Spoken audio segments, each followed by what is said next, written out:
Here's that time a client broke into my machines. So I had a client, let's call him Ray for the purpose of this video. Ray had 2 restaurants that I had ATMs in. One of his restaurants was being shut down because of health code violations or a fire inspection failure, one of those reasons. And it seemed like to me that store was in a bit of trouble. Fearing that it'd be closed for a while, I went a day before they had to close to remove my money, but I kept the ATM there just in case they'd reopen. Now, a week after that store shuts down, I get a call from Ray asking me for a personal loan, telling me he's in a bit of a financial situation and really appreciate if I can help him out with like a bit of money. Immediately, I told him I cannot do that. That's not something my company provides or does, and he's just going to have to go through a bank for that. He apologized for wasting my time, and he said if I was to reconsider, just to let him know as soon as possible. I said no, I would not be able to reconsider this decision, and we hang up. And then a week passes, and he sends me a text of that the store was broken into and the machine was broken into. Now I'm going to throw it up on screen here, and you could see the images that he sent me. And right away after seeing these images, I already knew whoever did this had unlimited time to act. The machine was bolted on the other side of the store. Removing the bolts alone must have taken him a while.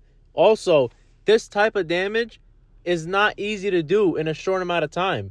Whoever did this really took their time with it and really wanted to get in there. They must have been really upset knowing that there was no money in there, because they literally left the tool they used to commit this crime right there on the table. I immediately asked if he could send me over any camera footage he has for that location.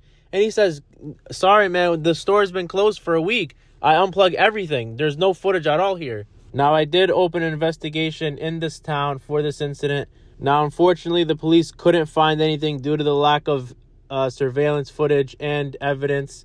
So the trail just went cold on this one. After this incident, I did suspect the store owner playing a major role in this. So in his other store, I didn't fill the machine up what I usually would fill it to. So I only kept maybe about $500, $600, $700 in there maximum. And what do you know? A month later, that store gets broken into, and the only thing that gets damaged is my machine. And here it is on the floor being dragged away from where I bolted it down. And same pattern being dragged away from any cameras. And here's where it was bolted down.